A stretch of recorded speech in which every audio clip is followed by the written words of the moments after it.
Yes, there's been a lot of times I've gone on job interviews and I've said, okay, how much money are you?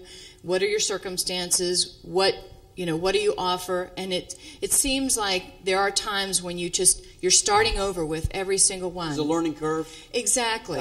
And through that, and if our profession said this is our gold standard, then it would make things a lot more streamlined for people that are going out there and making changes in their job. I mean, tools that we could give the employer for actually foster them using PAs more.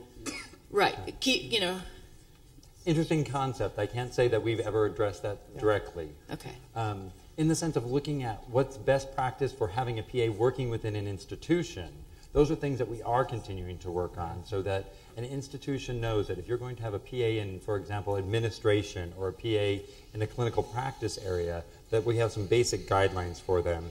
And actually, Pat Spurlock and Ellen Rathfun are some individuals in our AAPA staff that are looking at if you're going to have a PA hired in administration or in a leadership role, what are the qualifications for that and what we can do to help those people get into those roles, into those institutions. Specifically for having PAs to evaluate their own employer, I can't say we've done that. I know that institutions do that for themselves through Press Gainies and other organizational things, that they look at their quality care and behavior within their own organization, but I can't say that PAs have participated in that outside of their own Press Gainey evaluation. And it's a huge challenge. When you look at, I've probably worked for 20, 25, 30 different supervising physicians in my career as a PA. And the level of understanding of each one of those physicians, of PA practice, regulatory issues, co-signature, you name it, is like this. Right. And so it's important that we train our students early on, and it's kind of difficult for students because a lot of times they travel to other parts of the country to go to PA school, and then they come back to California or go back to New York. But I know on the state level at California, we try to do the best job that we can to have resources available so that, on our website, how, a delegation of services agreement and how we do that. But I think that it behooves every PA to have a detailed understanding of how PAs are regulated and supervised in their environment, because largely they're the ones that are responsible for training the physician to do that. Right. Thank you. Thank you for your question. Yes, sir. Hi, thank you. My name is Brian Stevens. I'm a PA from Ohio. Been in medicine for about 25 years, but practicing PA for 6. I just wanted to piggyback on the gentleman's question about our profession going forward. He attached that kind of the nurse practitioner. I didn't hear a direct answer. I didn't think. My question is, I don't even know if the AAPA has a role in this, so I guess that's number one. Does the AAPA have a role in marketing the physician assistant brand or name or profession out there in the media market on CNN down, over the? You guys are willing to go over to CNN and say, hey, we're the AAPA and PAs are great and this is what we can do. Here's the big role we could play. Yeah, I mean, in the large media, does the AAPA play a role in that? And if they do, what are you going to do about it? Marketing the PA profession. What's the next step, funding wise? So just kind of a general. If you give, I'd like to know that. And the second question is this whole thing about the name change, the physician assistant name change. Where does that stand, and what is the AAPA's stand on that? Thanks. Well, thank you for that question. I'll take both parts of that question. Funny you should ask, because we're having a media lunch with the health reporters from CNN tomorrow here at the convention center.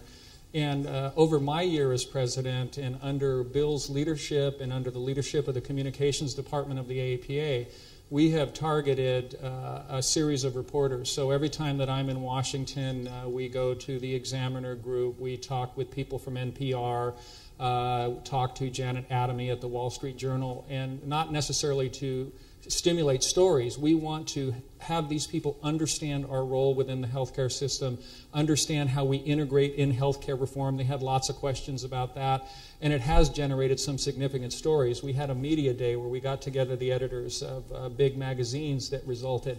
I think you see interest in the magazines like you talked about, where the best jobs to have. We're on these lists now. People are aware of us. Reporters are aware of us.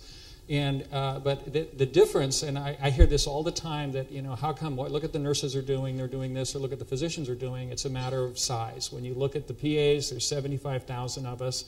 and there's 2.9 million nurses, and we can't go head to head with them, but we can be smart, and we have been very smart in our communications, targeting ads during healthcare reform in the congressional magazines, and really targeting the people that are the health policymakers.